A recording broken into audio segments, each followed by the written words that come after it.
Welcome back to The Creative Lens. This week, Jake and Colden break down Apple shooting a full MLS match entirely on the iPhone 17 Pro Max.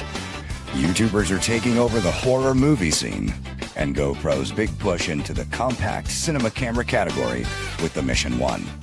Plus, Jake talks about Nanlite 300 and Colden shares some early thoughts on the Nikon ZR. The guys hit some quick updates on Resolve 21's new beta launch and Premiere's new audio workflow tools.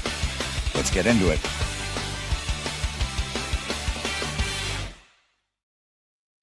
Yo, what's going on? Welcome to The Creative Lens. My name is Colden. This is Jake over here. What's going on, Jake? Yo, good to see you. Dude, we got another stacked show. I'm stoked about this one. We got a great show. Okay, hold on. We got a. You did such an amazing job with these intros, but look how much our studios have changed since we started this. Well, mostly yours. Mine has kind of stayed the same. I've Yeah, not but yours gotten to looks do so a whole lot clean of right work on now. it. It's been a lot of build out. It's been a clean. Yeah, I nice had to elevate mine because I just looked like a funky little nothing, and then I had to make it look as good as yours. So in terms of elevating, I know we were talking about this last show last week, literally before we clicked live, you had a knock on the door and you got a big, I think it was while we were live. While we were live. Yeah. And we heard what the dog. showed up? What did you get? What showed up? You've added to your kit since last week. Yeah. So I got B&H loves me right now. B&H I'm sure is very, very happy with me. If you want to sponsor the show, B&H, we'll take it. But I got two 300s from Nanlite and a 720 and a oh my god, giant softbox. And the softbox, you were saying like this is the Nanlite one that actually like one click in and out.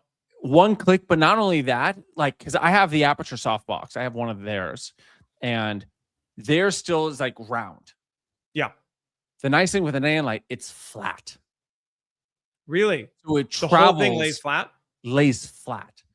And you just have the one round Bowens mount, right? Like that part's still but that bends, folds in, folds down, and so That's it's smart. flat.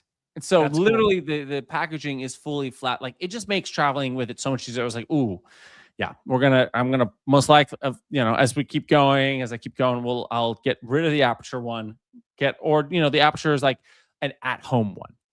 But like if I'm going to be traveling, the flat, like it just makes that much different. That the ability to put that in a suitcase. And then I made another purchase, which I haven't told you about.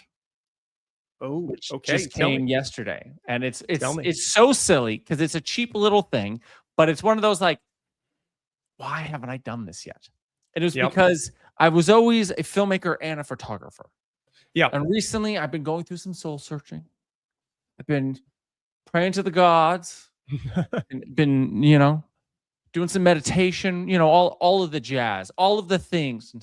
Just kidding, I haven't done any of that, but basically I got a cage for my Canon R6 Mark II.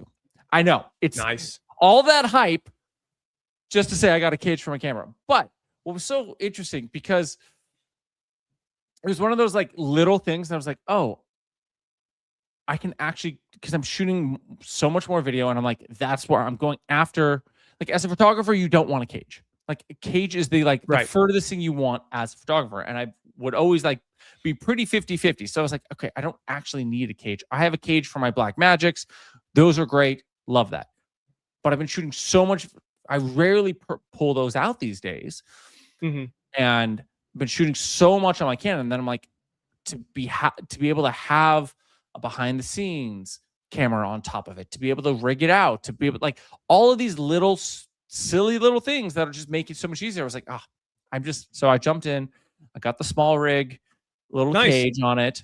And I just set it up before this, and it's got the base plate built into it. So I was able to hook in right onto my tripod. Didn't even need a base plate. I'm like, okay. I love it. An Arca Swiss. If it's got an Arca Swiss on the bottom, which most of them do, then you're like you're locked in anywhere. Have I shown you my cage? My cage, I feel like is like the perfect. If I would sell anybody a cage, it is like the best for that hybrid, because I'm the same way. Like half the time I'm shooting photos, I don't want a cage on my camera. I don't want it. Yeah. It just adds so much. All right, so hold on 1 second. Oh, am I going to be upset with myself now that I didn't consult you?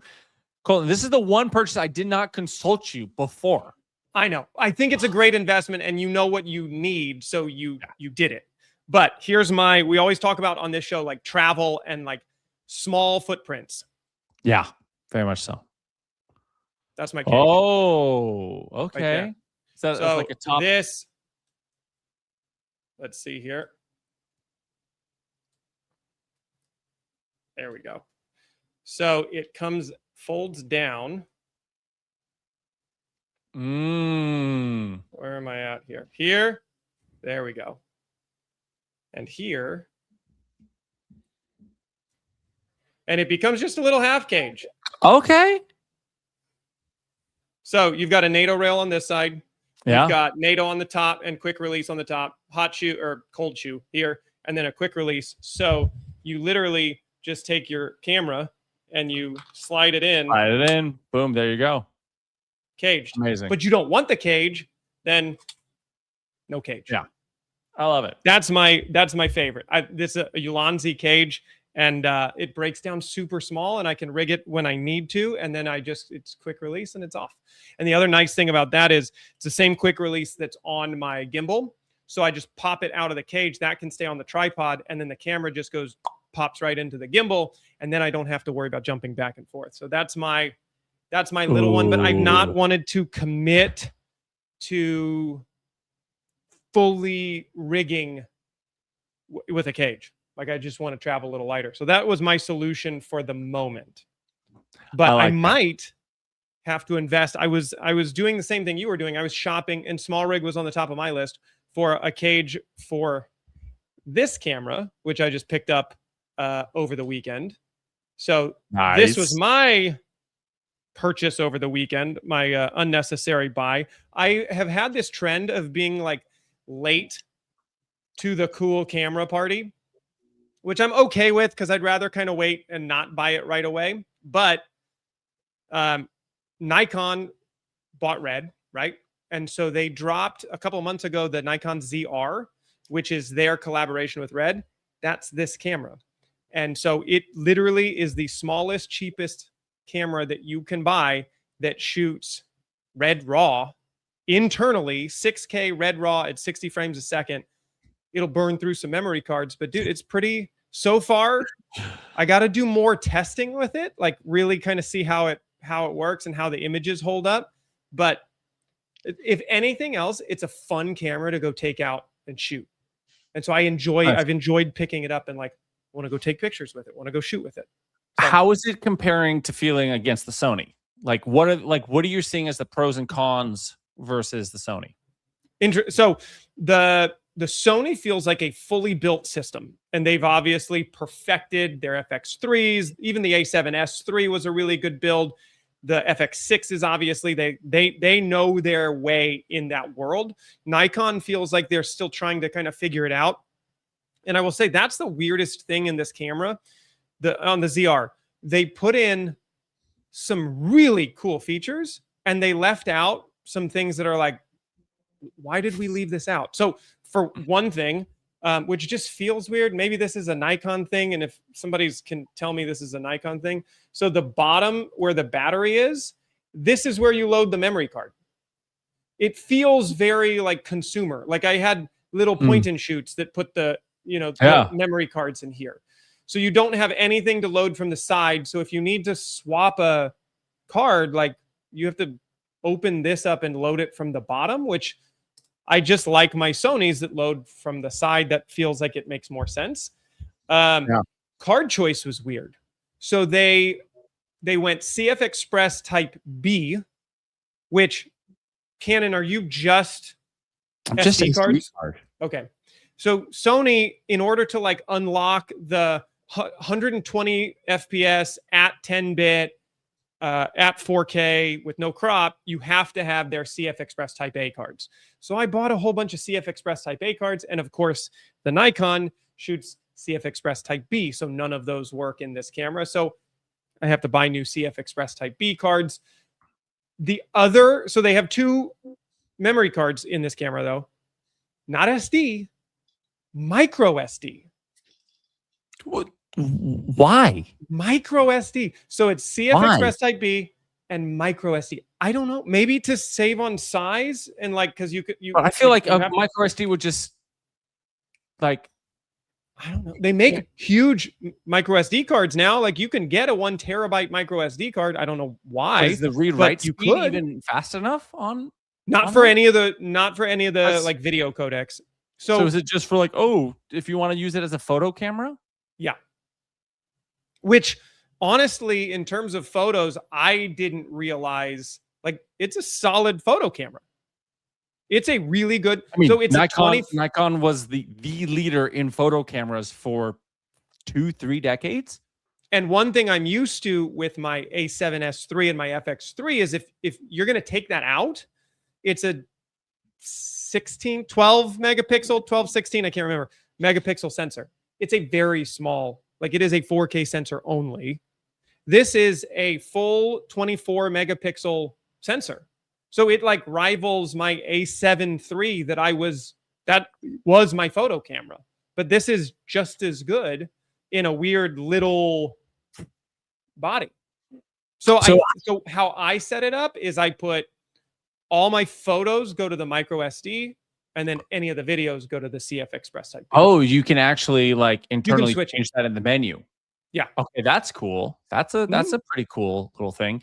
How do you see this playing in your kit? Like, how do you see this moving forward in like a day-to-day use?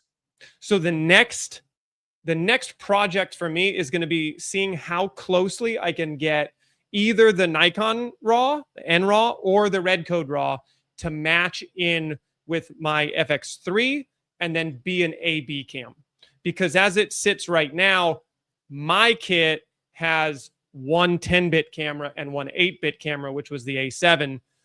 Now I have 2 RAW or 10-bit codecs that can play really well together and like super high quality. So the idea would be one would be A cam tight, one would be B cam wide, and then we'd either use, our Teams FX30, or we'd be able to, we'd still go 8-bit, which is fine if you're going for a fast turnaround and you're just like cutting on an ATEM and you're doing an interview that way.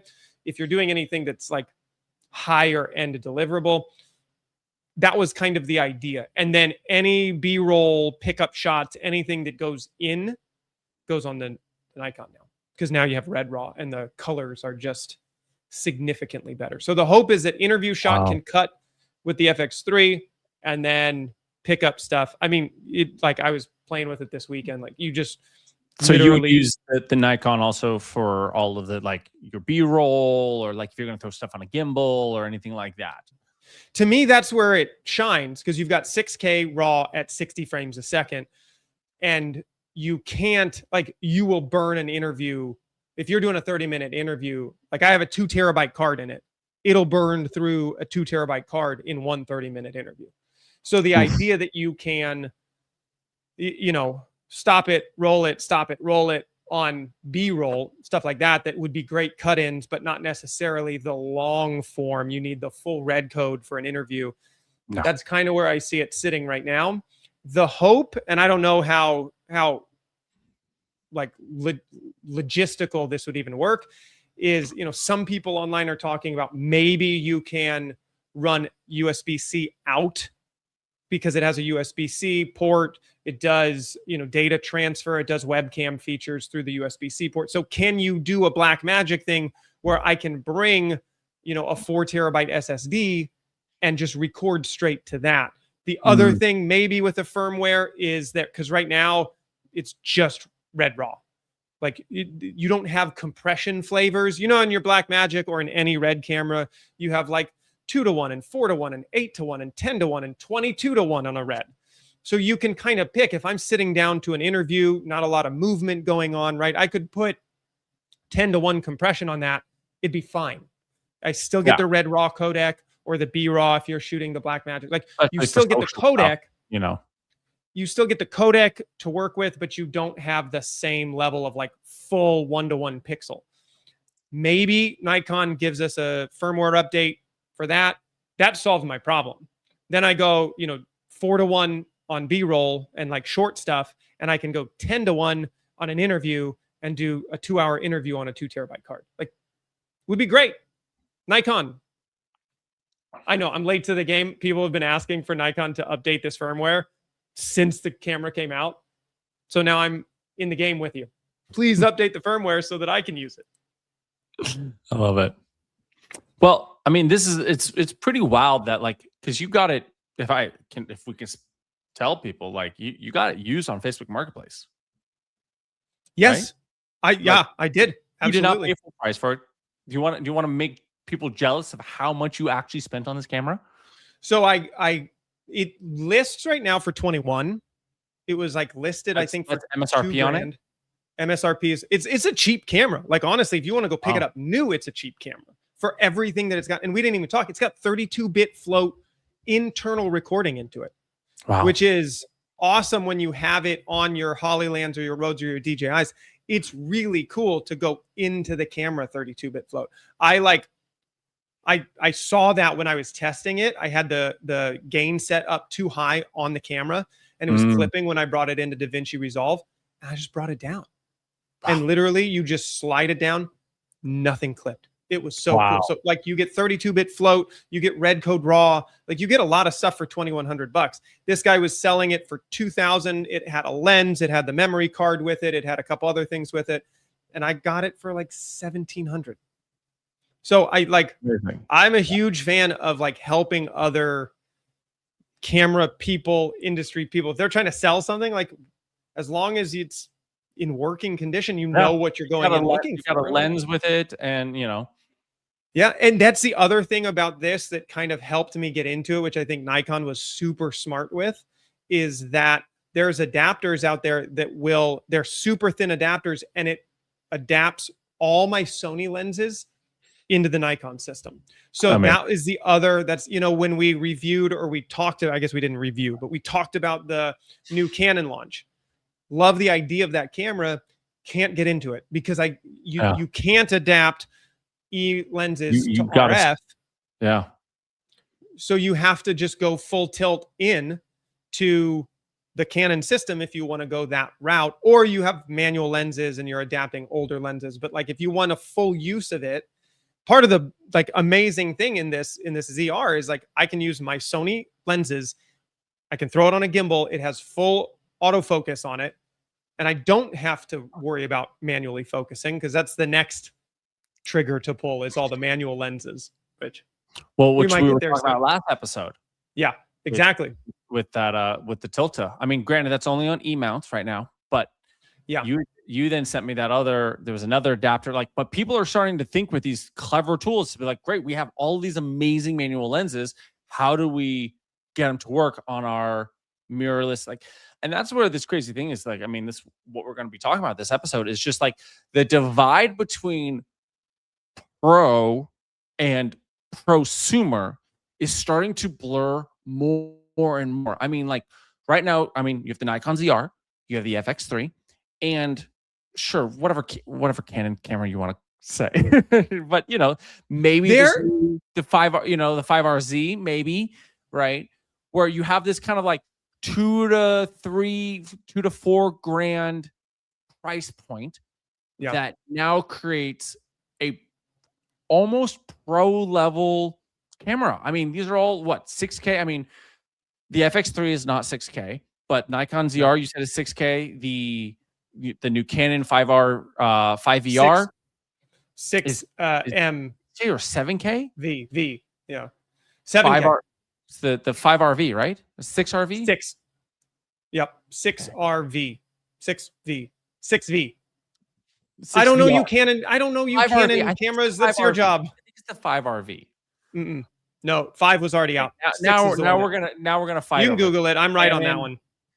5RV. That's already been out. The Canon 5C was the hybrid thing that had a weird new switch over. Canon camera. 6V. V for video. Do you want to say I'm right on the air? R6V. R6V. Yeah. Fine. You had me switching the R's because in the same episode we covered the A7R, which stands for resolution, and we covered the R6, which R stands for nothing.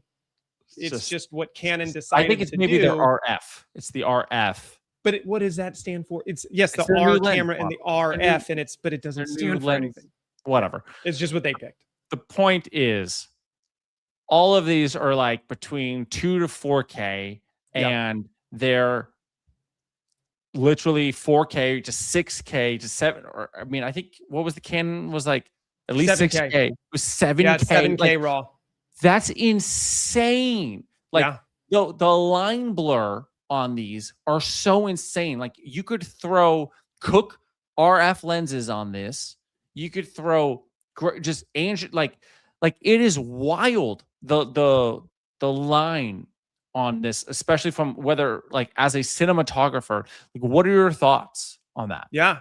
Well, let's go a little bit further out of that. So I've got two things. We'll jump to a GoPro release that actually I think is dead on. They had a press release, so we'll kind of talk about that. But let's go a little bit out of that price bracket. We can never get out of the GoPro world. They've got some stuff. I'm going to give them some credit. I'm going to give them some credit, my man. But the Blackmagic Pixis 12K, it's a little bit more. It's 5,000. But that was just approved for Netflix. You can shoot and sell your whole dock to Netflix for a $5,000 camera. Like, and that, I mean, realistically, are you going to shoot 12K all the time? Probably not.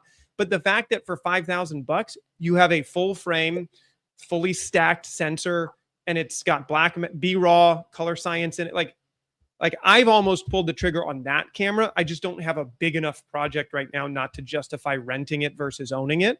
But dude, I mean, in that camera space, you're right. Like we have gotten a little spoiled and some really impressive developments. And so I will jump in. Let me find where I had it pulled up because it was later on in the show.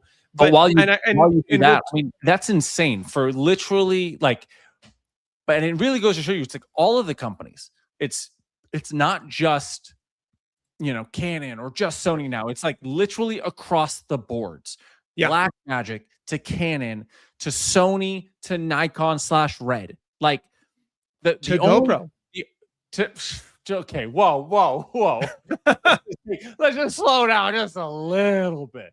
But I mean, the only I wouldn't be surprised, and this is going to be my hot take for today, or this will be at least the first hot take for today.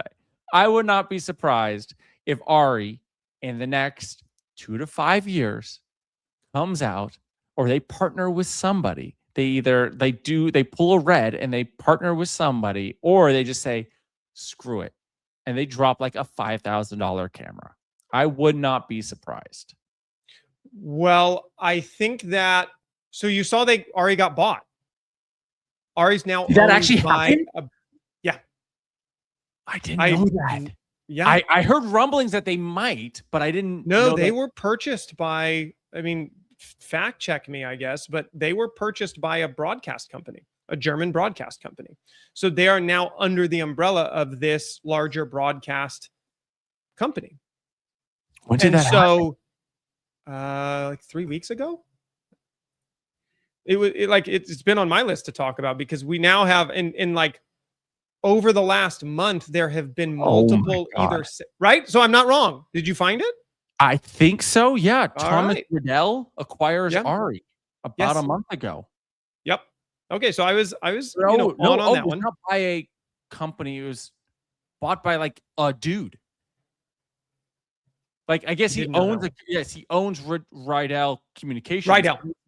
But it was not like Nikon buys, Well, it's private equity, right? It's Riddell. It's not a publicly traded company, right? We won't get into this, but we'll get into it next week because I have to look into this. This is but you're not going to be wrong. Like they're going to potentially, I mean, the look would be like, how do you democratize the Ari brand without cannibalizing it? The same way Nikon's doing with Red. Like Yeah, I mean, when Nikon went and bought Red, like it became, it made Nikon relevant again. Nikon, I mean, we all know in this community that Nikon became irrelevant with our generation and the younger generation. Like the older generation, that Gen Z boomer generation, were all Nikon guys. Yeah, but you get it, and then Canon and Sony were, struggling. And then in this newer generation, Nikon slipped and Canon and Sony really fought. And, let's be honest, Sony is winning right now. Yep. But with the sale of, and the purchase of Red, because Red got so much market share in the last 20 years, it became a relevant brand again, where I'm like, oh, $2,000 for maybe I do move to Nikon, because I'm on Canon and I've been like, okay, let me maybe switch to Sony, but a Nikon ZR, I didn't realize how cheap that was. Yeah, that competes with the full. You get the full red color science and all of that for $2,000. Yeah.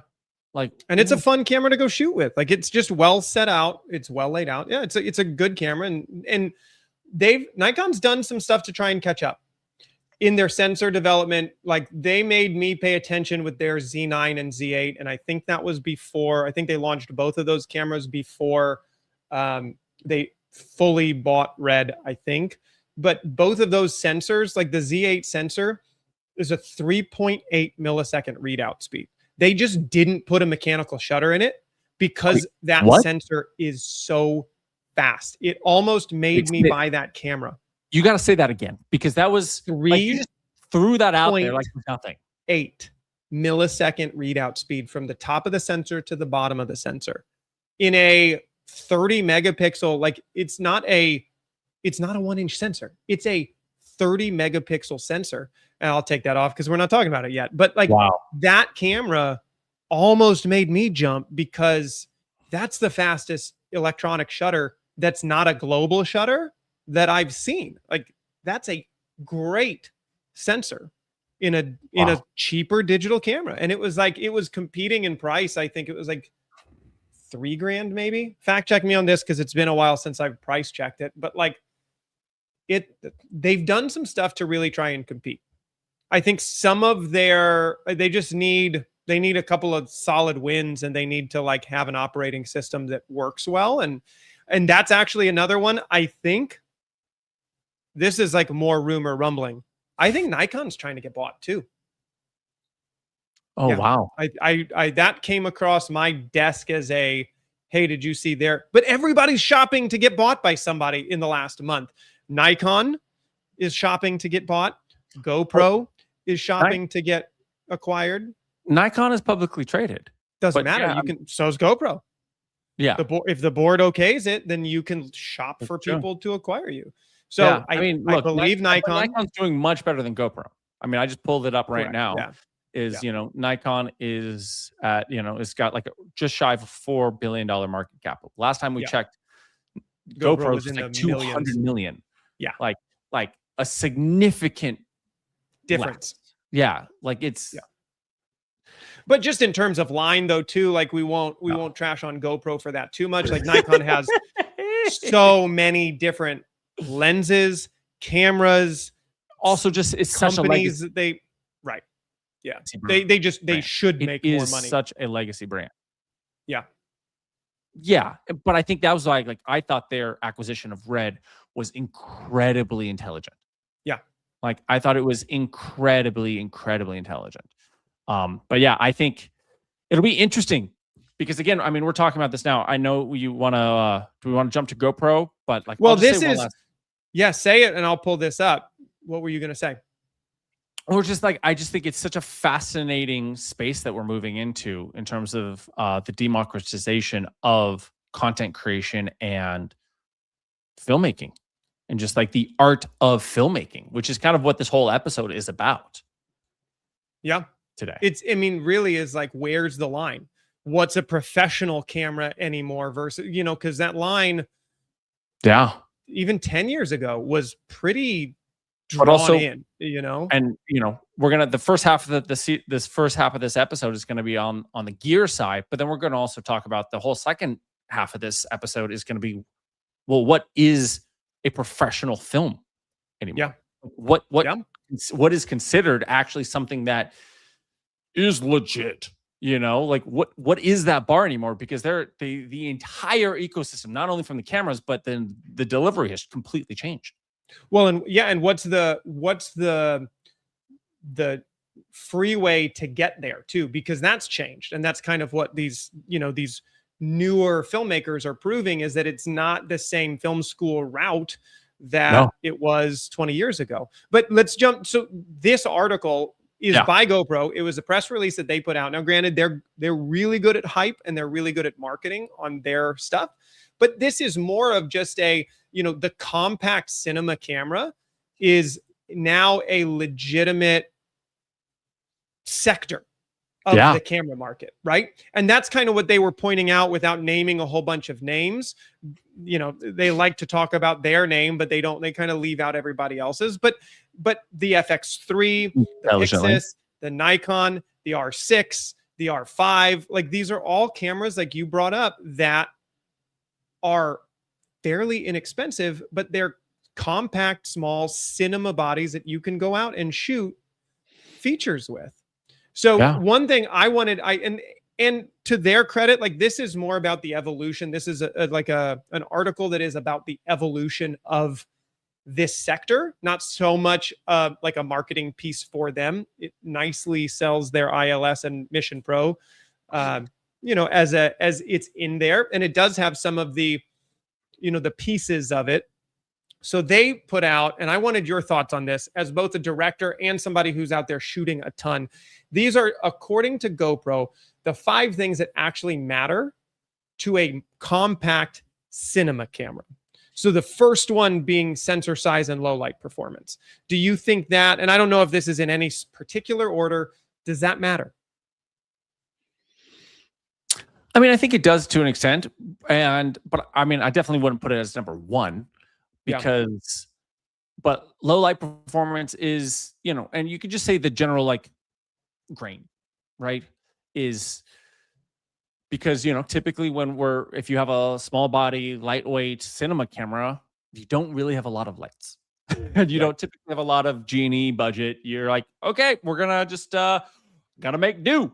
And that's why I think Sony has captured so much market share, is because you can shoot later at night when there's less people around. There's less, you can throw up, like, I mean, all of my entire set is lit through little aperture MC lights.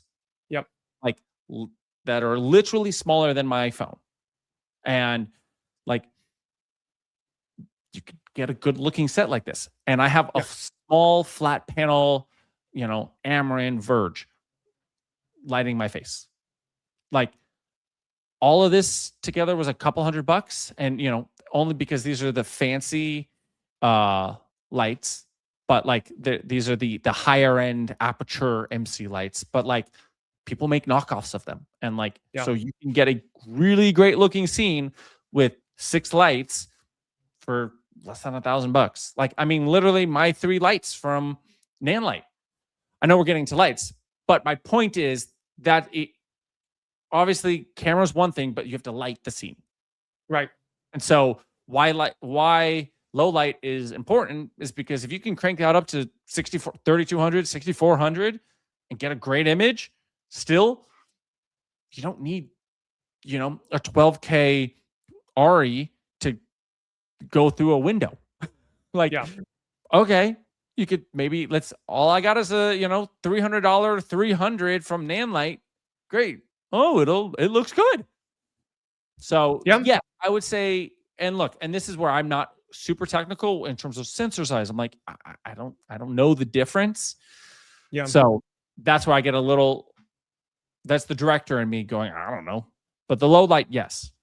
If it works, if it tells the story. I think it's interesting. So they kind of point out even here in the article that a 1-inch sensor has become kind of the standard in the point and shoot world. Sure. I think even the iPhone is getting close. I don't remember what the last, the 17, what their actual sensor is on it. But like point and shoots have been using 1-inch sensors for a really, really long time.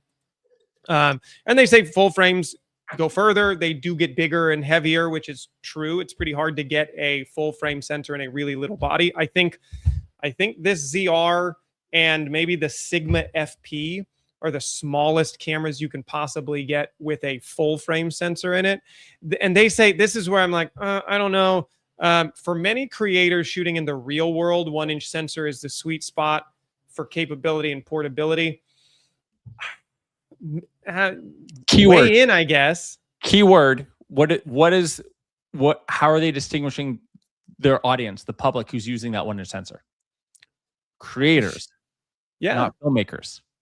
Yeah, but even for creators, and that's what I'm saying. Like, look, for creators, yes, you want a more cinema look. You want to sure, if you know you're just going for like cool videos and like you need something, sure, a 1-inch sensor, 100%.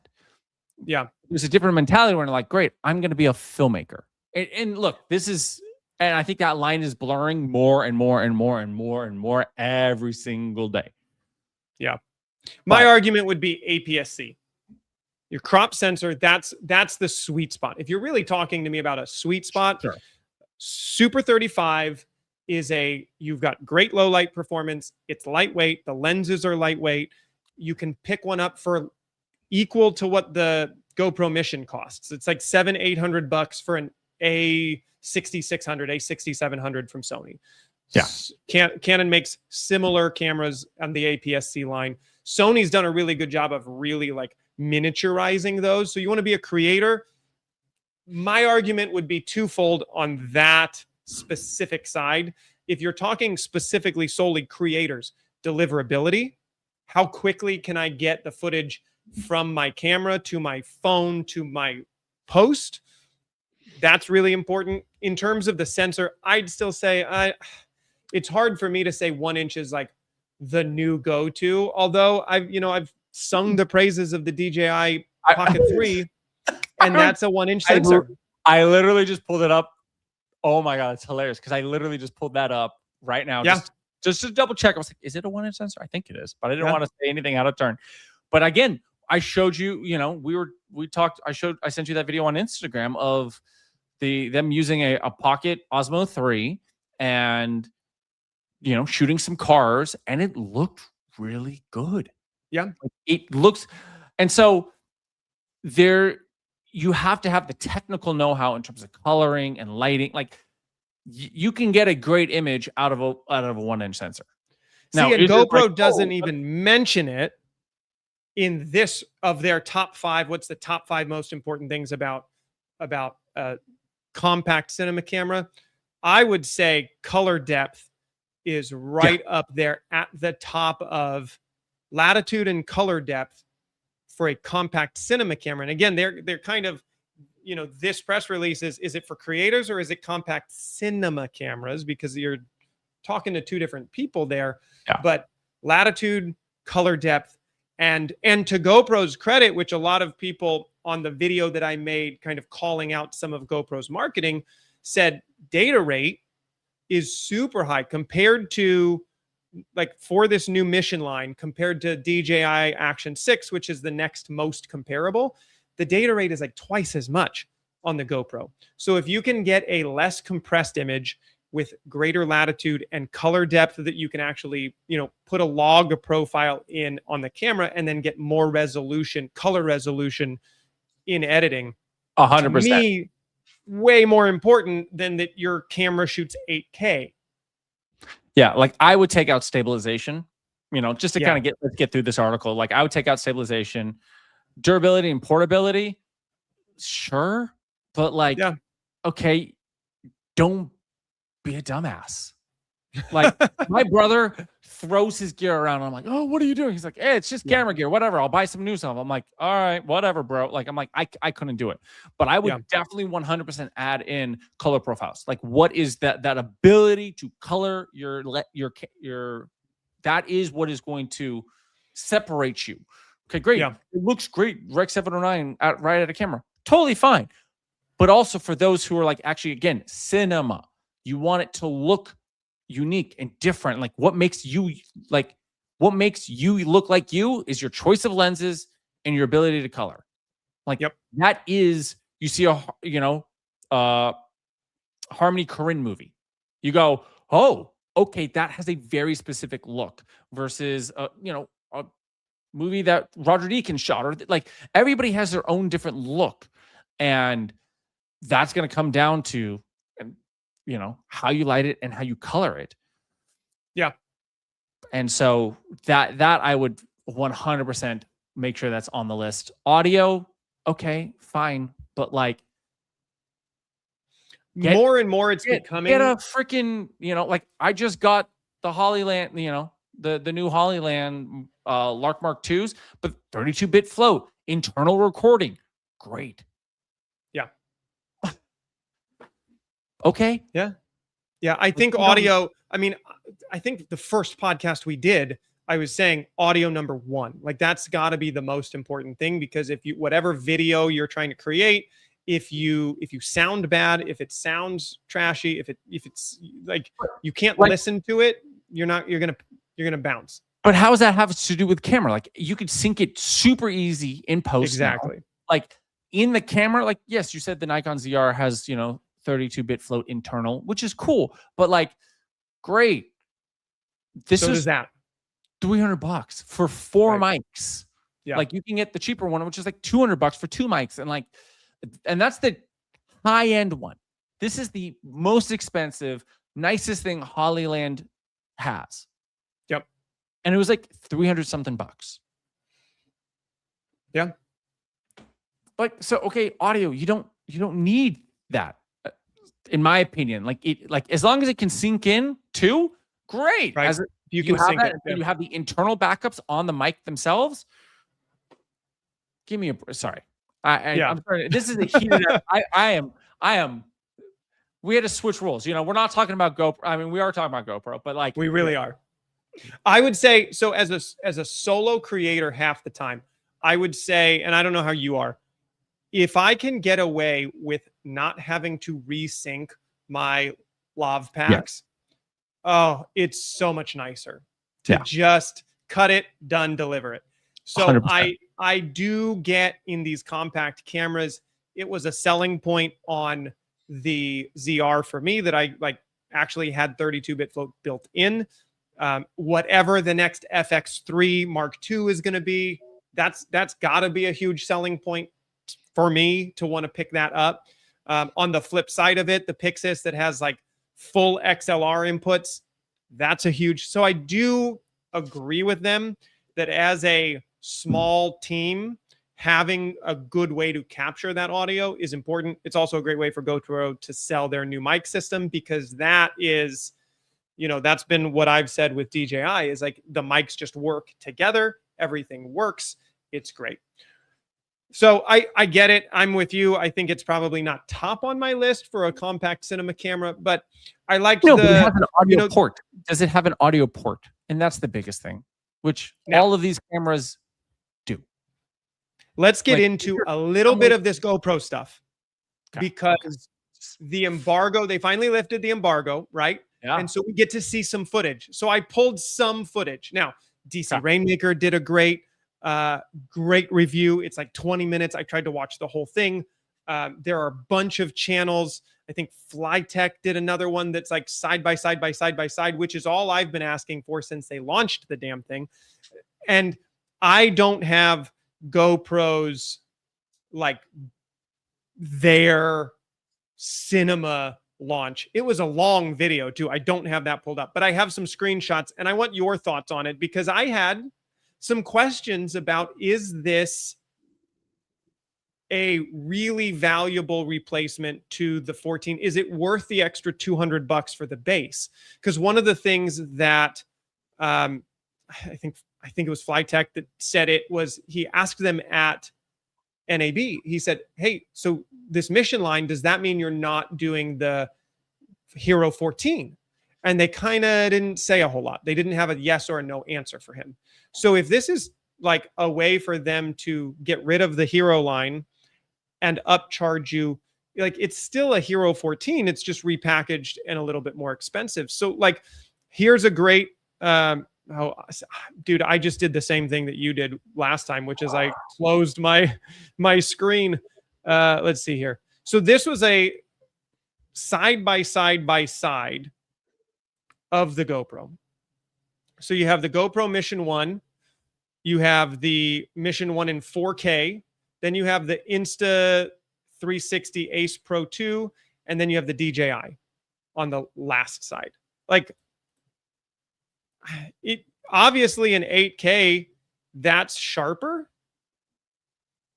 This is, to me, the in 4K, the Mission 1 Pro in 4K looks the worst. But like, this is 400% cropped in. I don't know. This is $100 less. The Osmo Action is $200 less. Can you pull a difference at 400%, Jake? Not particularly. I mean, also like a good colorist, a good, like, is this with a lens though? Or is this? No, this is the Mission 1 because the ILS isn't out. So this is just comparing the Mission 1 Pro to all the other action cameras that are out right now. So here's another one, because they were talking about 8K looks low good, light, but like, you know. And I did it again, man. One of these days I'll be professional here, man. Here's our low light test. So we've got two of these. Mission 1's on this side here.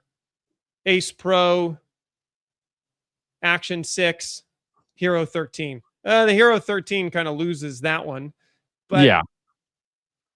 Is there a huge difference? And here's another example of low light. But also, like, who's using, like, what's the purpose? Like, well, I would say that's my argument and why I kind of stopped buying action cameras in general, is because if you are outside bright daylight, they all look great. They all look great. They all look great. When you go into less than ideal situations, which is anything indoors, like this is an extreme test, but like even just shooting in an arena or indoors that's not well lit, is tough with any action camera. Yeah. So better low light is definitely something that we've been asking for.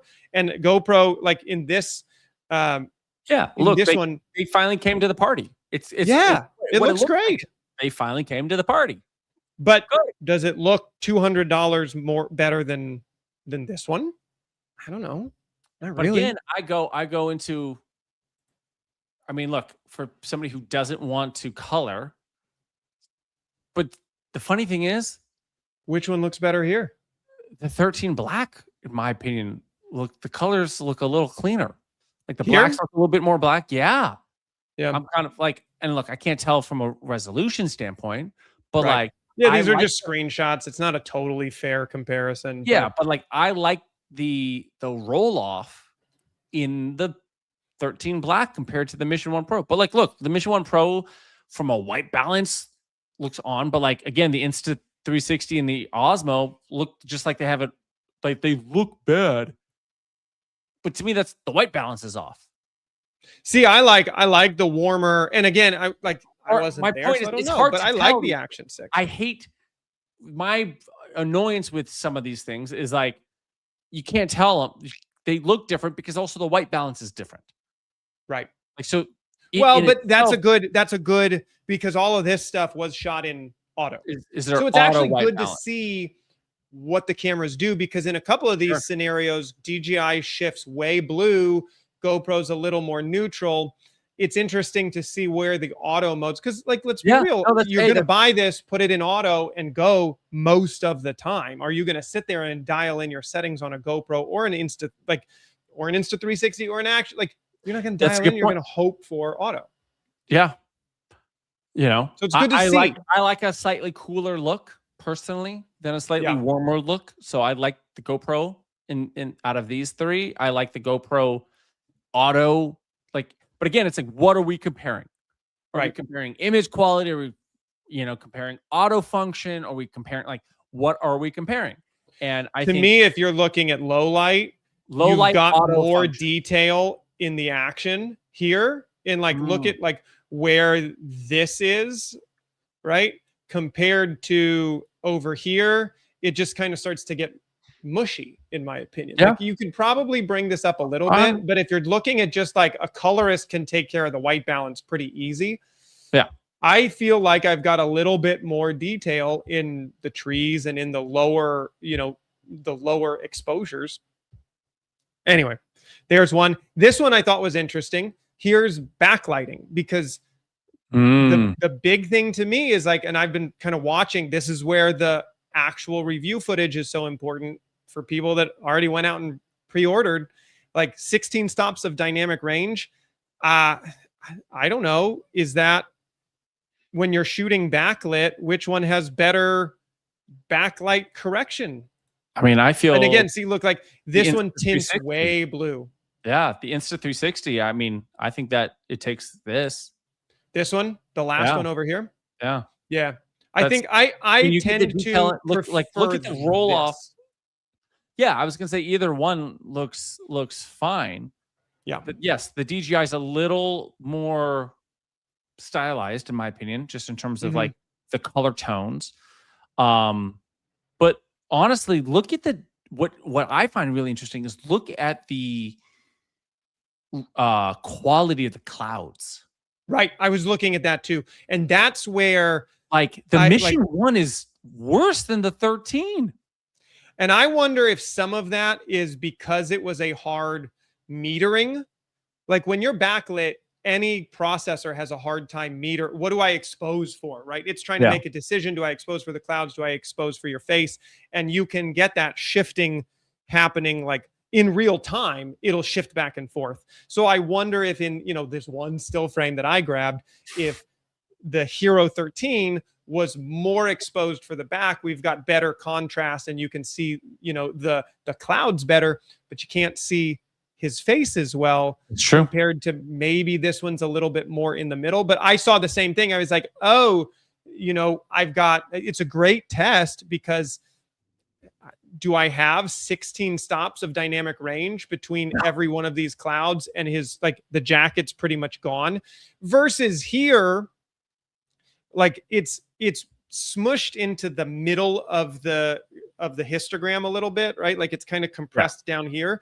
But I feel like a good colorist, you can pull out, like you haven't clipped anything, where like over here, I feel like maybe some of these on the edges, some of those clouds got clipped a little bit. I don't know. I haven't, played with the footage. The clouds look the best over here for sure. Yeah. I mean, DJI and Insta360 definitely win this, in my opinion. Yeah. But like they're definitely better than GoPro in general. It felt like that on this one. Those shadows tremendously in post, which again, maybe what's their log format again? It's D-Log or something like that. DJI's D-Log. What's GoPro's? GoPro's GP log, I think. I don't know. It's been so long. I don't think I even. If you don't have 10-bit log, you do or don't? They all have the flat profile, which is their version of a log profile. So they all have flat.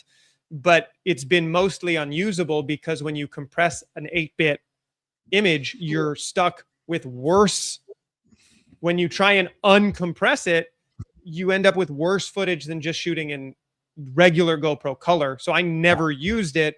The new one looks like it's going to be better. Here was almost the one, and this was from DC Rainmaker's review. This was the one I thought was almost strangest, that I had to screenshot this. Now he's talking about his the connection. You can connect from Bluetooth or you can connect through USB. But like for their newest, highest level chip, look at how blown out like the sky is. He's like fully lost all the detail in his fingers. He's not talking about the exposure here, so maybe he wasn't paying attention to it, but like this looks like my Hero 9. You muted yourself. You got to disable that damn button. Dude, I don't know how to. So annoying. But yeah, I mean, even like I mean that quality, it's like, okay, that looks just like GoPro, exactly. GoPro 9, like GoPro 8, like okay, like nothing about it to me looks like, whoa, cinema quality. This is my, I think, my biggest issue with the way they launch it. We talked about it a little bit last week, is like, if you're going to launch something and you're only going to show the absolute best, like most people are going to go out and shoot like this, not with a crew of 10 and like really great lighting and like perfectly exposed. Like this is way more normal. And this is what my kind of fear was, is this is the new chip and the new sensor and the new, and it's like, is it worth an extra $200? Is it worth $700 for this? I think it's $699, right? That's a lot of money for just another new GoPro. Those were the last ones. There's lots of footage out there. Some of it looks amazing.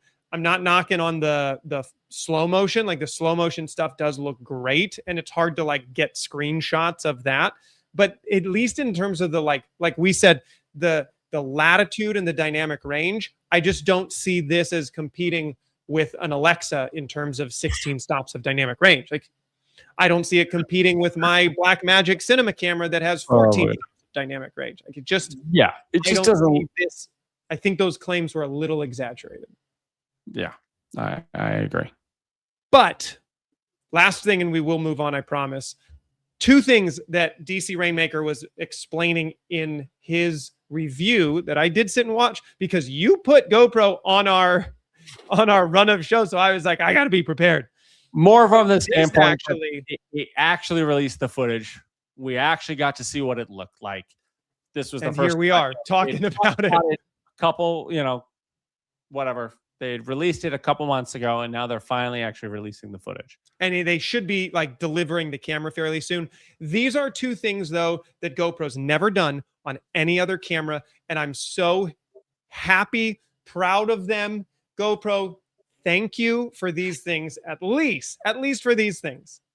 They never sent me that camera to test, by the way. They commented on my video, and they never sent me the camera. Never. You got to reach out to them. DM them. DM them. I'm not worried about it. For the first time ever, you can plug any USB into a GoPro. You do not have to buy their whole media mod thing for microphones. DC Rainmaker is using the DJI Mic 3s with this. Plugs right into the GoPro. You could just use any USB-C. You can use any, you can do a USB, but you don't even need that. You can do a USB-C to 1/8" audio jack, because they make those adapters. So you could literally put it into anything. And usually GoPro makes you buy the media mod for it to process the audio into like into your system. That's amazing. That's definitely from them, that where they didn't keep it as like this proprietary system that like, oh, you need to get like, it's like, no, hey, look, we understand there's a lot of competitors out there that you're already invested into. Let's just, we will open this up for everybody. Yeah. And I thought for sure, since they're launching their microphones, they were going to keep it fully locked down unless you bought their media mod. Yeah. This is super cool. I'm genuinely, I saw this, I was like, oh yes, awesome. I was genuinely excited about this. The next thing is actually, and I will 99.9% not be buying this camera. It's too expensive. But this last thing I was genuinely excited about. The USB connection for audio is sweet. This one though, you can now just through USB-C attach, like go HDMI out. Wow. You know how cool that is? Like that's because now they're playing a little bit more of a cinema game. Like now they're playing, okay, great. And like, that's really listening to more of what people kind of need and want in a respect of like, now you become like a legit. Yeah. But again, is it so worth cool it? To me? Like, yeah, I think is it worth that much more? Point. I think it's a great talking point. Is it worth upgrading? Like I have a Hero 8, I think. Yeah. Would I buy any of this for any of these reasons? No. Right. Like, there's no reason for me to buy this camera unless you're like the only, you have to really have use cases for it. Like, it's not a novelty anymore. Like, it's not just like, oh, this is kind of cool, let me have this, and for not too expensive, for a couple $100. And it's like, no, you really need to have a reason to have this. Otherwise, it's just. I'll say I tried. I have like right here, I have a boom mic and I have an overhead shot. And I really wanted, for my desk, I really wanted a good overhead shot that I could cut in with my A10, just in case I was doing like any demonstration videos.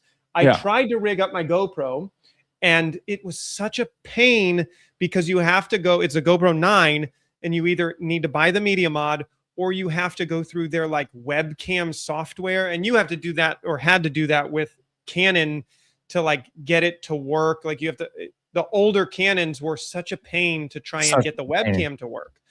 So having to go through that, I said, forget it. I'll just use a regular camera. So part of me is like, dude, I just wish I would have, like, give me that on all the other GoPros that have USB-C, please. I know it's a new chip, so I'm sure that's why they can do it now. But, and I don't know, I don't have the DJI, so somebody else would have to confirm. Every camera company should do this. If you have a USB-C, you should be able to do USB-C to HDMI out. Yeah, or just even. I wish my DJI like have it as a webcam. Like, that makes buying cameras so much more appeal. Like, or like. No, you disagree? HDMI out. It has to have HDMI out, and this will transition perfectly. For example, I'm right USB-C into USB-C into my computer. Yes, but which is great if that is your only use case and you're like just running that. Awesome. If you are running a production with an ATEM or a video caster, and you need to switch back and forth, you have to get a converter box to go from web protocol into HDMI. It's a pain. Just give me HDMI out. GoPro just did it. I agree.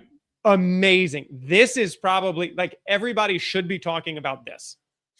And I don't think it's that big of a deal. What was this? If you look at DC Rainmaker, this was 40th on his list of interesting things about the GoPro. This should have been number one. This should have been number one, because the amount of times I've been shooting with the Pocket 3 and I have wanted to just, like, I tried this before I tried my GoPro to just hang it up. How perfect. I could like control it. I could put it on the ceiling and control it with the app, but I can't get it into the ATEM. So it can't live with the rest of my system. USB-C is a protocol that can do HDMI out. And to segue that in, a prosumer camera that can do HDMI out over USB-C is the iPhone. And so what did the iPhone do? Apple just shot this whole, like how I segued that, by the way. That was a pretty good segue, right? I was trying to line it up myself. It's like, look, no, I got you there. Not the only one putting fancy lenses on their cameras. Yeah. So Apple just did this whole event for soccer, for the MLS, and they shot an entire game, start to finish. Every single camera was an iPhone. And it was, and you saw some clips. I've got some coverage. I can say this here. Here's our teaser of this. Tonight is the first time that an iPhone 17 Pro Max will be and able to they put it on gimbals. They put it on like inside the goalposts, and they ran it all not only the 84,000 square feet that is a soccer through the iPhone. Like everything. Yeah, it's pretty cool. The other cool thing that I will point out, because we talked about this on this show, every one of them, all 15 cameras, I think, used the Blackmagic camera app. Shout out to Blackmagic for doing that for them. Yep. They also, if you look at all these, they're all using the Blackmagic connector to get USB-C to HDMI and then HDMI out to the truck. And that is why Resolve is free. Yeah. because they make a bloody fortune with all their high-end enterprise being able to do things like this. All their cables, all their boxes. This is why Resolve is free and Blackmagic cameras are so cheap. It's because they don't need it to make money. They make a bloody fortune on all of their like high-end broadcast camera on a soccer field, but this is what you were talking about. Yeah. This is the only, here's the GoPro thing, here, the tie-in, here's what Apple does too, is they say shot completely on the iPhone. Shot on an iPhone. But they have a 25 to 1,000 Fujifilm lens. And how much does that cost, Jake? It runs $256,000. Yeah. Hooked up to $1,000 iPhone. $4 million lens. Yeah. To an iPhone 17. That's the craziest part to me, is like a $250,000 lens on an iPhone, but you can do it. And that, it was awesome to see that they did it. So what were your thoughts? I saw so much hate on it on TikTok and social, because they're like, oh yeah, no wonder all the footage looked like all the rolling shutter and like just all this, like no wonder it looked all glitchy and low res. Yeah. So I didn't actually watch the game, but like you look at that, it was like, LA Galaxy, right? But you look at it zoomed in right there. Like if you go back a few seconds, if you can, where the actual gameplay, like it looks like it's shot on an iPhone. Yeah. It looks like it's shot on an iPhone.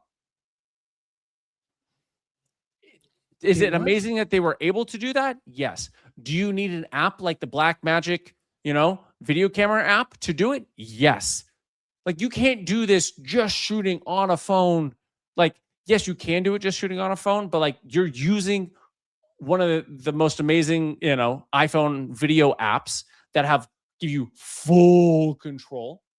Yep. Right. You're using lenses that are $250,000 to get the look. Like you're still doing all this. Because I remember when Bentley, I don't know if you ever saw this, but it was Rolls-Royce. Rolls-Royce did an ad collab with an iPhone. And they're like, whole thing shot on an iPhone, edited on an iPhone in a Rolls-Royce. Yep. That stuff was modded out. Yeah. Modded out, like lenses and everything. So here they're at least giving you a little bit of like, hey, we don't need to put extra lenses on some of this stuff because our internal lenses are good. But like you look at the gameplay actual footage. Yeah. Like, to my opinion, the behind the scenes footage looks better than the actual gameplay footage. Like this stuff looks so much more interesting. Yeah. I saw a tweet or an X post that was like, watching the playback felt like you were like at the game, watching the game on an iPhone 17, because it was just crushed. You lost all your detail in your grass and stuff like that. And that's where like, it's not just about data rate. It's not just about what sensor you put in it. Like there's a reason why an RE costs what an RE costs. But the fact that you could do it is or you pretty... have the Fuji broadcast cameras, like, that's why like Fuji's not going as hard in the prosumer space. Yeah. Because like they are, but they're not like Canon and Sony, because they're at this high-end sports end. That's why you don't hear about Fuji as often. The same way Blackmagic, like where Blackmagic, oh yeah, we can give this camera for like $2,000, $5,000, whatever. Or Resolve for completely free. Or it's like, oh, if you want to pay it, okay, pay us $500 for it's $295. Pay us a little bit.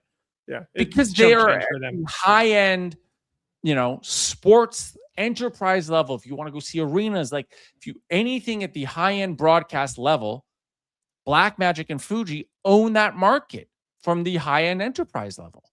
Yeah. Yeah. Well, and to kind of call back to why GoPro adding USB-C to HDMI is so important is this shot right here. You can't do that on your USB only protocol.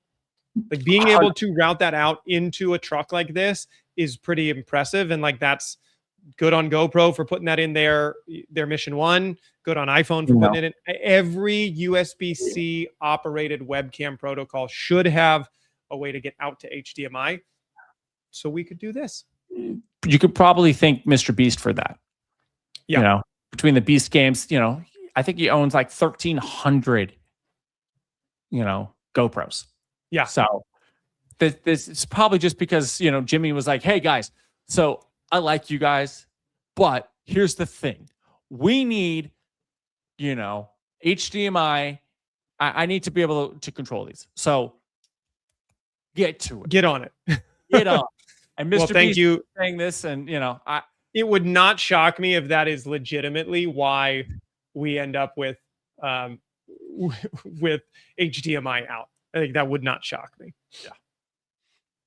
But so I mean, the bar is I mean, you're talking about iPhones, which are literally in your pocket. Now, look, they are still what? The iPhone 17 is like $1,500, $2,000 now. cheap. Like, Yeah, it's not cheap. They've gotten more and more expensive. Yeah. But you know, GoPro's a couple $100. But my point in saying this, like, it's what we've been talking about this entire episode for the last over an hour now, is just how accessible this stuff is. Like with the iPhone, that you get to do everything else. You plug in an SSD in it, and you put a little thing on the back, or little piece of gaff tape with your SSD on the back of it. Open the Blackmagic app. You shoot good stuff. You get some good lighting, and just like, so it's pretty wild where we're going. Like the entry bar is so low. The entry bars just make good stuff now. Yeah. Like, it is now, you know, especially in the world of AI slop, like you have to just make good stuff because the tools are now available. Like there are no excuses. You just, like, you have to be good. And I would say to our kind of our next point, maybe lead you in here a little bit, but not only is the bar lower on the equipment side, your delivery methods are now, if you can make good stuff, right? You can put that short video or short form, like the mini doc, it can live on YouTube. The gatekeepers of the industry have never been lower. The barrier to entry on all sides have never, ever been lower, which also means the competition has never been higher. Right. But, you know, to that point, I found this really interesting. So Nielsen basically tells us how much, you know, who's watching what where. Yeah. And YouTube. And these were, by the way, the Nielsen rating, right? That's like, that goes back 100 years. I don't know about that one, because I don't, you know. But you would get the Nielsen ratings for like your talk shows at night. Like that's why Johnny Carson stayed on, you know, and not 60, somebody 70 else. Years of, you know, of basically like they rank like what shows are doing the best, what networks are doing the best. Like you lived and died, and from the studio standpoint, like from a television studio standpoint, on the Nielsen rating. And so they're still relevant. But what they did is now just is, instead of NBC and ABC and Fox, it's now what streaming platform are people watching and how much. And YouTube is the #1 streaming platform. If you look at here, wow, beating Disney Plus, beating NBC Universal, which is not even Paramount, which is Peacock, Netflix, Paramount, Fox, Prime. Netflix is under Disney. So that's wild to me. Now this is March of this is this past month, a couple months ago. But what's fascinating is look at this market share. Look at this degree that YouTube is just dominating. Yeah. And this is what is crazy is this is TV usage. This is just what's pulling on the TV. Your television, not your computer, not an iPad, not a phone. This is people watching on their television, that YouTube is dominating. So it really goes to show you that like we are in an industry where you could literally make a film, or a piece of content, a podcast just like this, post it up on YouTube. People are watching this on their televisions now. Your content is not just meant for your phone. Yeah. Which to me is unbelievably inspiring. And it makes you rethink how you want to shoot it and how you want to package it. And, you know, some of the things that we talk about all the time is just packaging. You got to package it correctly. We got to make it feel and look like a television show. Yeah. There's no reason why this couldn't be as big as any other big talk show, but we have to present it like a talk show. Not just, oh, hey, we're going to make a little YouTube video and post it. But like, no, this is a talk show. We go on at 11:30 Pacific Standard Time every Thursday. That's what we do. And we go live. And it's a live show, but it's also clipped up. And so all the clips, like, yeah. So I found this so fascinating in terms of where it's at. It's interesting that it can be kind of data studied in that way, because you can feel that YouTube certainly has you can look at share prices, you can look at like usage time, but it's interesting that even Nielsen is kind of ranking this now in a way that says, yeah, actually people are watching on their televisions YouTube more than all of these other streaming platforms, which is an impressive place to kind of live and be, is in YouTube. And that kind of feeds into this idea that like just go to film school to make Hollywood movies is kind of like there's new routes into this, right? And you were telling me about this. So it's not just the same way over and over again. And YouTube's actually teaching us maybe better in terms of how to connect with audiences. So you're so good at this. I just have to call you out because fuck you, Colden. You're so good at this. I hate you so much. This is the meta version. He's teeing me up so well. I freaking hate you. We're going to cut this up. That was so perfectly segmented, and I hate you so much because of how perfect that was. Hey, when we put our notes in the show notes in 10 minutes before we push live, it's really great how we can actually professionally run the show. It's great. Exactly. So that's the crazy thing. I was going to go slightly different, but you teed me up to Obsession, where you have Curry Barker made this movie for $750,000, and it's about to break $100 million in the box office. Yeah. And he dropped out of film school. That's the crazy thing, is he was going to New York Film Academy out in Los Angeles and was going for a little bit. And then he and one of his best friends were like, why are we doing this? Dropped out. You guys, if you don't know who this is, he is not a bad idea on TikTok, YouTube, etc. A big sketch comedy, and literally followed in the footsteps of Key and Peele, and is now crushing the horror genre. Made a short film that got a lot of accolades called The Chair. He posted it up on YouTube. It went super viral. Then made a feature film for $800, a found footage horror film. Again, a lot of accolades, a lot of press, etc. And then made Obsession for $750,000.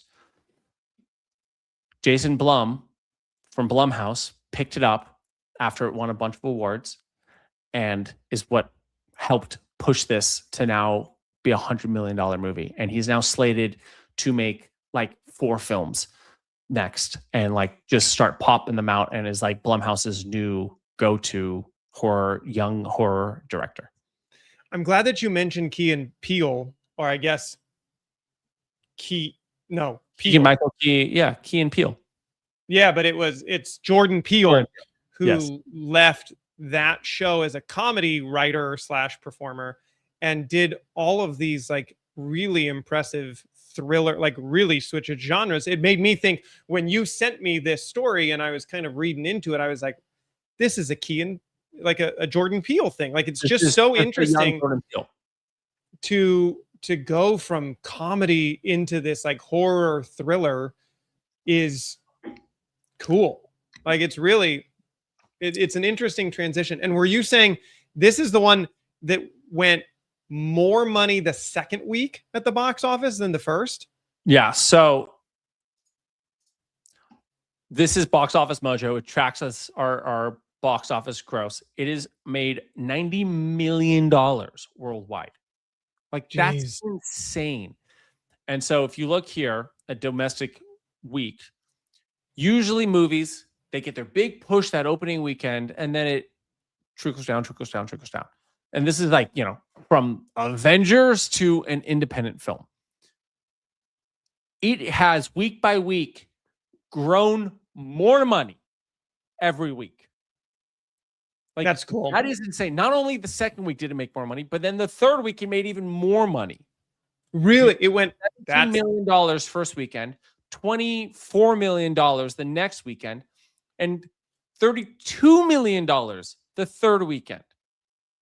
And I'm fascinated to see what it'll do this next weekend because it's all over my feed. And I'm like, okay, is it all over my feed because I'm a filmmaker? And, you know, you get pushed kind of the things that is in the space you want.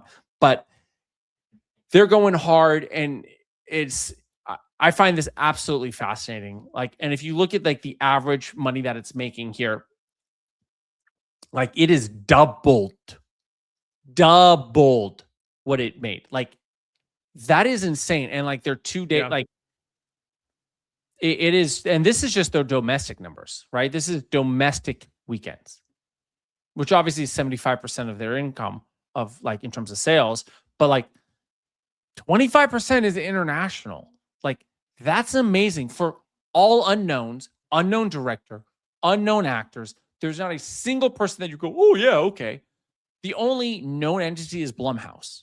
Yeah. And look, they have enough of a reputation and like they are a staple in this genre of like, oh, it's a Blumhouse movie. Okay. But you still, the amount of Blumhouse movies that have come out that have not done well. And so it's saying it's distributors focus, but Blumhouse has helped as an executive producer on this. So, you know, I'm just going to go off script a little bit, but like, yeah, I was going to ask you, maybe you can, you're looking it up. While you look that up, how about this? Yeah. I actually really liked Curry Barker's take on this. So I found this in just kind of in looking up this movie. It's very simple, but I think because I know all these people, even my friends that always are telling me that they want to do a short film or they want to do this or they want to do that. And the thing that always stops them is that they're scared that it won't be good enough or that their idea isn't good enough. Don't put too much pressure on your first, second, third, fourth, fifth film. Don't do that. Like, go make a shitty film. Allow yourself to make 5 bad films. If you put too much pressure on one idea, next thing you know, 2 years have gone by, you haven't made a single movie. So just go make something. That's all I got to say. Amen. Yeah. Amen. I freaking love that. I absolutely love that. I think that in any space, especially in this creator space, like I've talked to people, I'm sure you have, that are like, okay, I'm going to start my YouTube channel, but I got to get the right camera first, and I got to get this first. And once I get enough good ideas, and you're like, dude, it's been 2 years.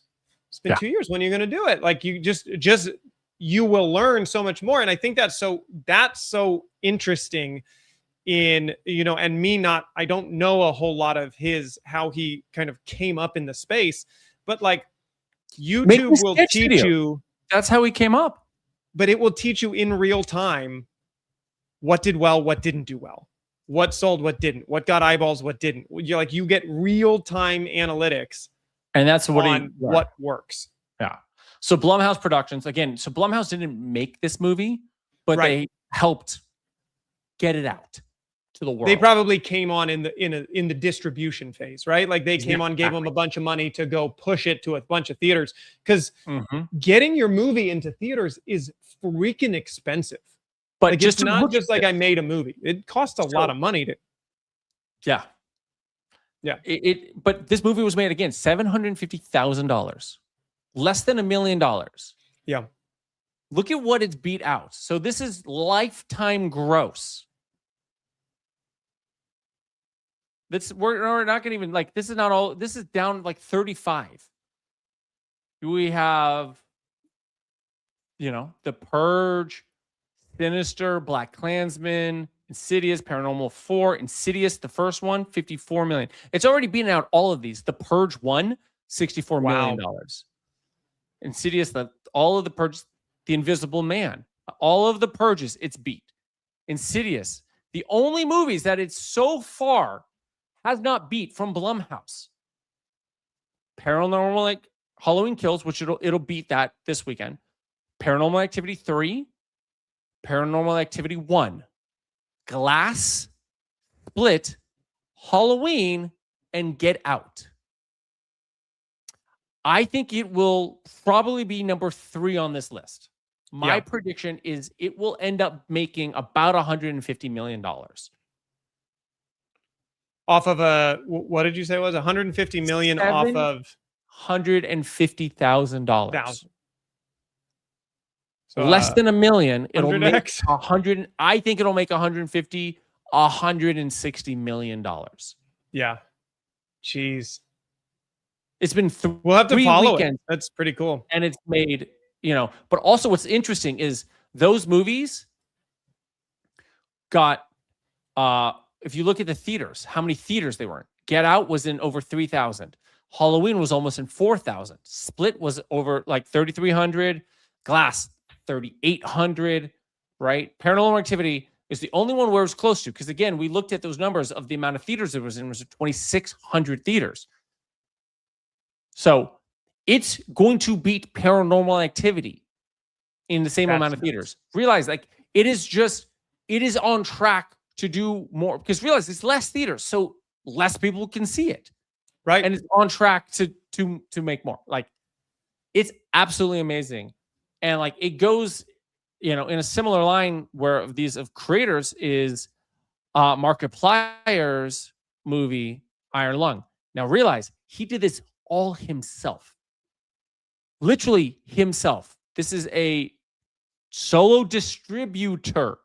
Not only he wrote it, directed it, started in it, edited it, and freaking distributed the movie. No Blumhouse, no focus features, no help. Yeah. And it made $50 million worldwide. Again, on a $1.5 million budget. But he doesn't have to share that with anyone. Yeah. That was a crazy one in terms of just what he shot it for and the premise of it. And I mean, it was cool. Interesting. They shot it on red. There you go. They shot it on 3 reds, a Monstro and 2 V-Raptors. And apparently he had to buy a V-Raptor himself and a set of lenses to do pickups for this movie for an extra 2 years after they wrapped principal production. He bought a V-Raptor just to do pickups. Get the shots you wanted. Yeah. Amazing. Crazy. And the last story that I'm super excited about is Backrooms with Kane Parsons. So this kid is unreal. This kid is 20. Yeah. 20 years old. He will be the youngest person to release a film with a company. A24 picked it up. He basically made a handful of viral short films on YouTube. A24 picked it up, and it's I didn't have this prepped, but it is I mean, I'm just seeing this right now. It could earn $60 million its opening weekend. Wow. Do you know when it opens? I think it opens in like a week or so. So an interesting thing, I had to go kind of look up all of these because I'm not really in the horror thriller genre space. So I had to kind of look at what you were talking about. This is a thriller. I guess it's kind of like Severance in a weird way, where he finds this secret back room to a department store, right? Am I close on this? And it is a wild maze of these rooms that keep shifting. And I from what I saw in the trailer, the interesting thing to me is, so he rented a space 30 and he built 30,000 square feet of this room. And the coolest part, talk about like circling back to what we started at the top of the show, is like the barrier to entry has never been lower. Like the expense and the kind of set design of this film look incredible, but he built the whole thing in Blender before they even started, right? He previewed like a entire movie, but realize like that. But that ability at a 20-year-old is wild. And like barrier to entry, Blender, it's a free VFX program. Yep. And like that is what pro level guys do. It's like all of the big Marvel movies, all of the big Disney movies, they literally all previs their entire movie. So they just go, great, what's this one shot? Great, what's this one shot? Great, what's this one shot? Great, what's this one shot? And they know exactly what they're doing. But that's how we built out the found footage stuff, was in Blender. Yeah. He didn't have any of this. Like he made all of this stuff before he was 20, like as a teenager, and put it on, and it got millions of views. And it's amazing to see, like, yeah, you can just go do it. Yep. Yeah, it's really impressive. And it's cool to see that the new film school can be YouTube. You can get real-time feedback about what's working and what's not, and how to tell a story. And you can improve in such a great free way. Like just put it out there and test it. And like what Curry said is like, just go allow yourself to make some shitty movies. Go allow yourself to make some shitty posts or whatever you're trying to get into. You learn so much better by practicing. You know, we didn't have this whole thing figured out on episode 1. We're still trying to figure it out. But like incremental changes and like real-time feedback sure helps the process more than prep and prep and prep and prep. And think and think and think. And not even prep, but just think and think and think. You know, oh, yeah, I don't know what's going to happen. Like, and to me too, I think as much as we like talking about gear, like I can talk about gear we could do a whole 2-hour podcast. We can just talk about gear that I want to buy or I think is cool or I'm impressed with. But it shows that you also don't need all the money, all the gear, the perfect camera. Like one thing I thought was interesting is these guys all shot on, for being YouTubers, whatever that means, shot on an RE65, Red V Raptor, and a Monstro, and another RE35. RE35, yeah. Yeah. So you build to that way.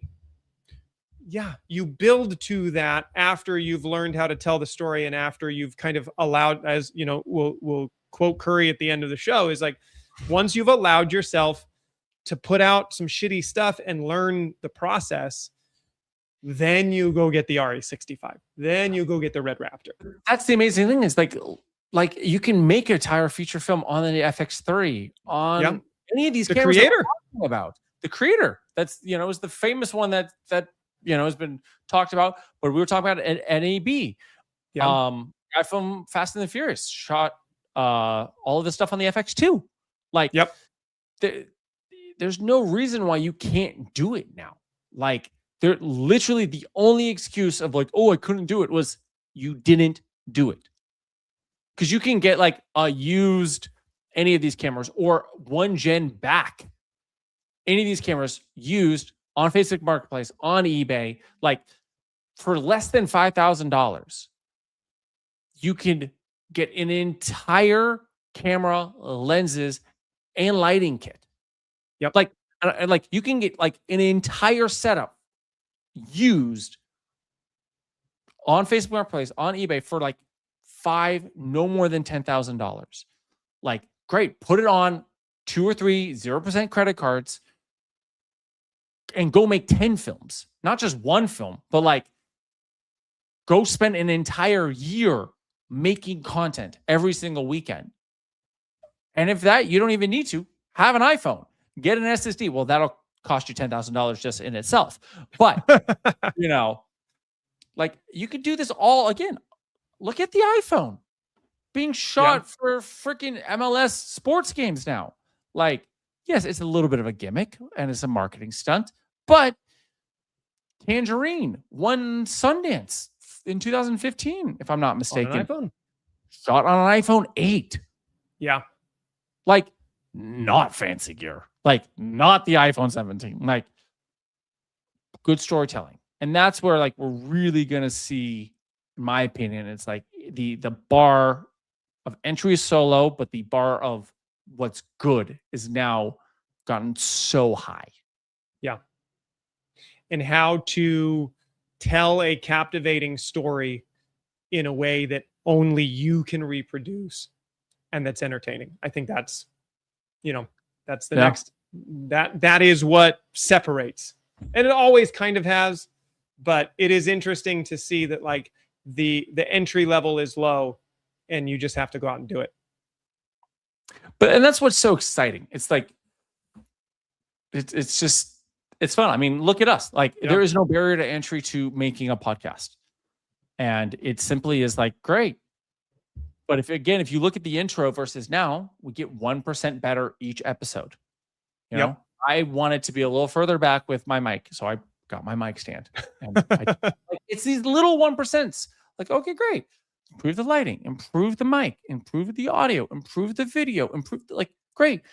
Now that's just the technical side. I mean, I know we're talking in circles a little bit, but like, there's obviously the technical, and then there's the packaging and the storytelling and all of the things that make the content better.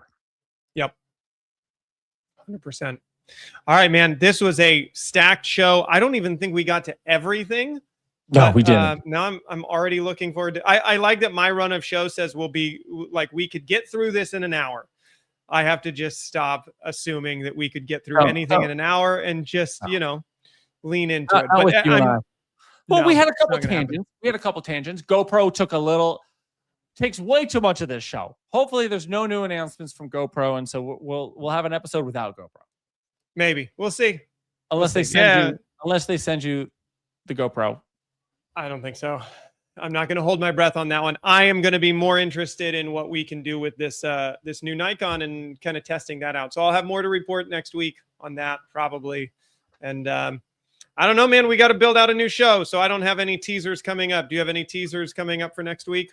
Well, not next week, but in 2 weeks, it's a new fun little thing called Cine Gear. Oh yeah. So you're not coming out for that, which we talked about. I know. What's the next one after Cine Gear? Because I got to get out there. But it's CES. Maybe I was going to think CES is probably the next one that we have to think about. Although CES is like Vegas? Wild. Yeah. It's usually in Vegas. It's just crazy. I've never done CES, but we will look that up. We still haven't talked about it, and I think next week will probably be a great time to talk about it. Is AI? We teased it last week, but there was too much stuff happening this week that we had to talk about. Between all the YouTube stuff, all the gear, I think we got to dive into AI next week. Yeah, we've got enough stories to talk about, and we've got use cases. Because you and I have both found some ways to improve our workflow that's not just AI slop. So AI use cases that actually help make us better filmmakers, business owners. Yeah. On the creative side and on the business side. Yeah. All right, cool. So we'll talk about that next show. And until the next one, keep creating. See you next Thursday. Yep.